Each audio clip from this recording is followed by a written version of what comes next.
ಕ್ಷಣದ 25 ಸುದ್ದಿಯನ್ನ ನೋಡ್ತಾ ಹೋಗೋಣ.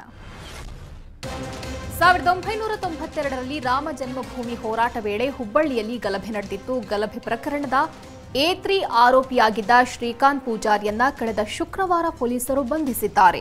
ಶ್ರೀಕಾಂತ್ ಬಂಧನ ವಿಚಾರ ಬಿಜೆಪಿ ಆಕ್ರೋಶಕ್ಕೆ ಕಾರಣವಾಗಿದೆ. ಕಾಂಗ್ರೆಸ್ ಸರ್ಕಾರದ ವಿರುದ್ಧ ಕಮಲ ನಾಯಕರು ಸಿಡಿದೆದ್ದಿದ್ದಾರೆ. ಸಿಎಂ ಸಿದ್ದರಾಮಯ್ಯ ಸರ್ಕಾರದ ವಿರುದ್ಧ ಮತ್ತೊಂದು ಸುತ್ತಿನ ಸಮರಕ್ಕೆ ಸಜ್ಜಾಗಿದ್ದಾರೆ. ಇಂದು ಹುಬ್ಬಳ್ಳಿಯಲ್ಲಿ ವಿರೋಧ ಪಕ್ಷದ ನಾಯಕ ಆರ್ ಅಶೋಕ್ ನೇತೃತ್ವದಲ್ಲಿ ಭಾರೀ ಪ್ರತಿಭಟನೆ ನಡೆಯಲಿದೆ. ಬಂಧನಕ್ಕೆ ಒಳಗಾಗಿರುವ ರಾಮಜನ್ಮಭೂಮಿ ಹೋರಾಟಗಾರ ಶ್ರೀಕಾಂತ್ ಪೂಜಾರಿ ನಿವಾಸಕ್ಕೆ ವಿಪಕ್ಷ ನಾಯಕ ಆರ್ ಅಶೋಕ್ ಭೇಟಿ ನೀಡಲಿದ್ದಾರೆ.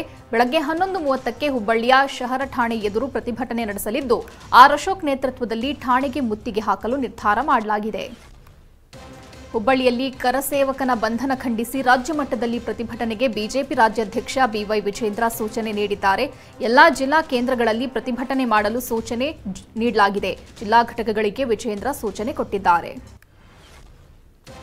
3 ದಿನಗಳ ಹಿಂದೆ ನಡೆದ ಹೊಸ ವರ್ಷಾಚರಣೆಯಲ್ಲಿ ಕಾಲಿಡೋಕು ಜಾಗ ಇರಲಿಲ್ಲ. ರಸ್ತೆಗಳು ತುಂಬಿ ಹೋಗಿದ್ವು. ಪಬ್, ರೆಸ್ಟೋರೆಂಟ್ಗಳು ಹೌಸ್ಫುಲ್ ಆಗಿದ್ವು. ನ್ಯೂ ಇಯರ್ ಸಂಭ್ರಮದಲ್ಲಿ ಮೈ ಮರೆತಿದ್ದ ಜನರನ್ನ ಕೊರೋನಾ ಮಹಾಮಾರಿ ಬಿಟ್ಟು ಬಿಡದೆ ಕಾಡ್ತಿದೆ. ಬೆಂಗಳೂರಲ್ಲಿ ಕೊರೋನಾ ಏರುಗತಿ ಆಗ್ತಾ ಇದ್ದಂತೆ ಮತ್ತಷ್ಟು ಅಲರ್ಟ್ ಆಗಿರೋ ವೈದ್ಯಕೀಯ ಶಿಕ್ಷಣ ಸಚಿವ ಶರಣ್ ಪ್ರಕಾಶ್ ಪಾಟೀಲ್ ನಿನ್ನೆ ಮುನ್ನೆಚ್ಚರಿಕೆ ಕುರಿತು ಸಭೆ ನಡೆಸಿದ್ರು. ಉನ್ನತ ಶಿಕ್ಷಣ ಸಚಿವ ಎಂಸಿ ಸುಧಾಕರ್, ಜಯದೇವ ಆಸ್ಪತ್ರೆ ನಿರ್ದೇಶಕ ಡಾಕ್ಟರ್ ಮಂಜುನಾಥ್ ಸಭೆಯಲ್ಲಿದ್ದರು. ಇಂದಿನಿಂದ ಡಿಸಿಎಂ ಡಿಕೆ ಜನಸ್ಪಂದನ ಕಾರ್ಯಕ್ರಮ ನಡೆಯಲಿದೆ. ಬಿಬಿಎಂಪಿಯ 8 ಕ್ಷೇತ್ರಗಳಲ್ಲಿ ಕಾರ್ಯಕ್ರಮ ಆಯೋಜನೆ ಮಾಡಲಾಗಿದ್ದು, ಒಂದೇ ಸೂರಿನಡಿ ಬಿಬಿಎಂಪಿ, ಬಿಡಿಎ, ಜಲಮಂಡಳಿ, ಬಿಎಂಆರ್ಡಿಎ, ಬೆಸ್ಕಾಂ, ಬಿಎಂಆರ್ಸಿಎಲ್, ಸಾರಿಗೆ, ಕಂದಾಯ ಇಲಾಖೆಗೆ ಸಂಬಂಧಪಟ್ಟ ದೂರನ್ನು ಕೊಡಬಹುದು. ದೂರು ಸ್ವೀಕರಿಸುವುದಕ್ಕೆ 10 ಕೌಂಟರ್ಗಳನ್ನು ತೆರೆಯಲಾಗಿದೆ. ಅಯೋಧ್ಯೆಯ ಮಂದಿರದಲ್ಲಿ ಯಾವ ಶಿಲ್ಪಿ ಪ್ರಾಣ ಪ್ರತಿಷ್ಠಾಪನೆ ವಿಚಾರ ಭಾರೀ ಸದ್ದು ಮಾಡ್ತಾ ಇದೆ. ಮೈಸೂರಿನ ಶಿಲ್ಪಿ ಅರುಣ್ ಯೋಗಿರಾಜ್ ಕೆತ್ತಿದ ಮೂರ್ತಿಯೇ ಫೈನಲ್ ಎನ್ನಲಾಗ್ತಾ ಇತ್ತು. ಆದರೆ ಯಾವ ವಿಗ್ರಹ ಆಯ್ಕೆಯಾಗಿದೆ ಅನ್ನೋದನ್ನ ಜನವರಿ 17ರಂದು ಘೋಷಣೆ ಮಾಡಲಿದ್ದಾರೆ ಅಂತ ರಾಮಮಂದಿರ ಟ್ರಸ್ಟ್ ತಿಳಿಸಿದೆ.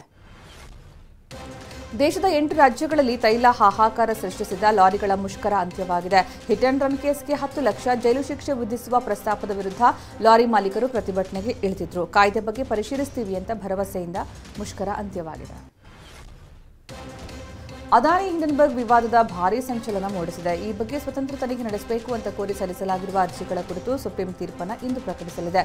ಮುಖ್ಯ ನ್ಯಾಯಮೂರ್ತಿ ಡಿವೈ ಚಂದ್ರಚೂಡ್ ಅವರನ್ನೊಳಗೊಂಡಂತಹ ಪೀಠವು ಕೂಡ ತೀರ್ಪು ಪ್ರಕಟಿಸಲಿದೆ. ದೇಶದ ಶ್ರೀಮಂತ ದೇವರ ಆದಾಯ ಕಡಿಮೆಯಾಗಿದೆ. ತಿರುಪತಿ ಹುಂಡಿಗೆ ಕಳೆದ ವರ್ಷ 1,398 ಕೋಟಿ ದೇಣಿಗೆ ಬಂದಿತ್ತು. ಸುಮಾರು 120 ಕೋಟಿಯಷ್ಟು ದೇಣಿಗೆ ಕಡಿಮೆಯಾಗಿದೆ ಎಂದು ಟಿಟಿಡಿ ಹೇಳಿದೆ. ಆಸ್ಟ್ರೇಲಿಯಾ ತಂಡದ ಸ್ಫೋಟಕ ಆಟಗಾರ ಡೇವಿಡ್ ವಾರ್ನರ್ ಇಂದು ಆಸ್ಟ್ರೇಲಿಯಾದ ಎಸ್ಸಿಜಿ ಸ್ಟೇಡಿಯಂನಲ್ಲಿ ತಮ್ಮ ಟೆಸ್ಟ್ ಕ್ರಿಕೆಟ್ ಜೀವನದ ಕೊನೆಯ ಪಂದ್ಯ ಆಡಲಿದ್ದಾರೆ.